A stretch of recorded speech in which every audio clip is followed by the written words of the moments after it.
আসসালামু আলাইকুম, আশা করছি সকলে সুস্থ আছেন, ভালো আছেন। আলহামদুলিল্লাহ আমি অনেক সুস্থ আছি, ভালো আছি। তো আজকে আসছি একটা নতুন ভিডিও নিয়ে। এই ভিডিওটি হচ্ছে কীভাবে সাইকেলের ফ্রেমে আপনারা রং করাবেন। আমি সামনে দেখেন একটি সাইকেল আমি দেখেছি, গাইস দেখতে পাচ্ছেন সামনে একটি আমি সাইকেল দেখেছি। ভালোভাবে সাইকেলটি প্রথমে ঘষা রঙগুলো তুলে ফেলতে হবে, যেমন আমি তুলে ফেলেছি দেখতে পাচ্ছেন। তো গাইস রং তুলে শেষে এবার আপনাকে ভালোভাবে ফ্রেমটিকে ধুয়ে পরিষ্কার করে নিতে হবে, যাতে কোনোভাবে ময়লা থাকে, যাতে রঙগুলো ভালোভাবে লাগাতে পারেন। সেই জন্য আমি প্রথমে ফ্রেমটিকে ভালোভাবে ধুয়ে ফেলবো। এখন ধোয়া শেষে শুকাতে দিয়েছি কিছুক্ষণ, শুকানো শেষে আমি এখন প্রথমে প্রাইমারি যে স্প্রে অর্থাৎ প্রাইমারি যে রঙটা আছে সেটা দিব ফ্রেমে। আপনাদেরকে অবশ্যই ফ্রেমে পুরাতন যে রঙগুলো থাকবে সেগুলো অবশ্যই তুলতে হবে। করবেন স্প্রেটা করবেন, সেটা উড়ে যাওয়ার সম্ভাবনা অনেক বেশি থাকবে। তার জন্য অবশ্যই পুরনো রঙগুলো আপনাকে তুলে ফেলতে হবে এবং নতুন রং করার আগে ভালোভাবে ধুয়ে পরিষ্কার রাখতে হবে। শুকানোর পরে কমপক্ষে 2 বার থেকে 2 লেয়ার রং করতে হবে। স্প্রে পেইন্ট করতেছি, তাই আমাদেরকে প্রথমত 1 লেয়ার দেওয়ার পরে 15 থেকে 20 মিনিট শুকালেই পরের লেয়ার আপনার দিতে পারবেন।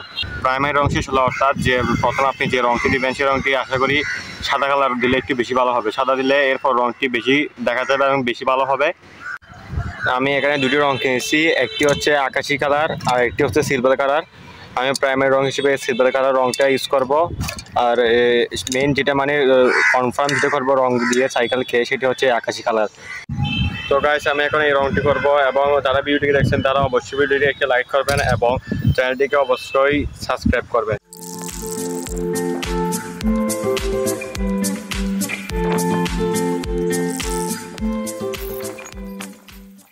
তো গাইস এখন আমার প্রথম লেয়ারটা দেওয়া শেষ হলো। এটা হচ্ছে প্রাইমারি রং। এই রং দেওয়ার পরে আমার আরও 2 লেয়ার দেবো, আমি 3 লেয়ার দেব। তো গাইস আমার 2টা লেয়ার দেওয়া শেষ, এখন আমি আরেকটা লেয়ার দেব।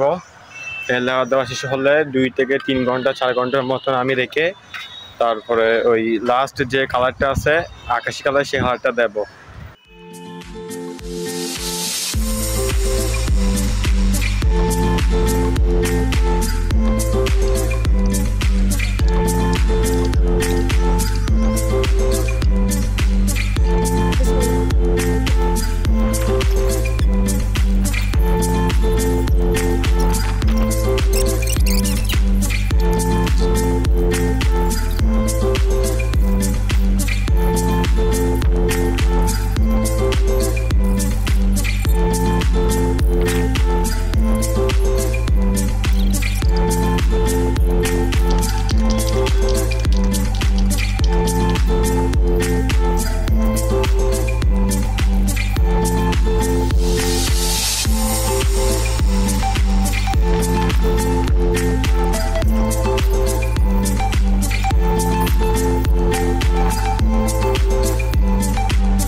তো গাইস এতক্ষণ শেষে আমার কাজকর্ম শেষ হলো। ফুল যে রংটা করার কথা ছিল সেই রংটা আমার শেষ। এখন আমি বাসায় রাখবো, রেখে 2-1 দিনের মধ্যে সাইকেলটি বের করব এবং ফ্রেমটি আমি আগের মতো যে পার্টসগুলো আছে সেগুলো আমি ফিটিং করব। গাইস যারা আপনারা দেখছেন এতক্ষণ ধরে, তারা অবশ্যই আমার চ্যানেলটিকে সাবস্ক্রাইব করবেন এবং ভিডিওটি ভালো লাগলে অবশ্যই লাইক করবেন, এবং যদি কোনো কিছু জানার থাকে বা জিজ্ঞেস করার থাকে তাহলে অবশ্যই কমেন্ট করবেন গাইস।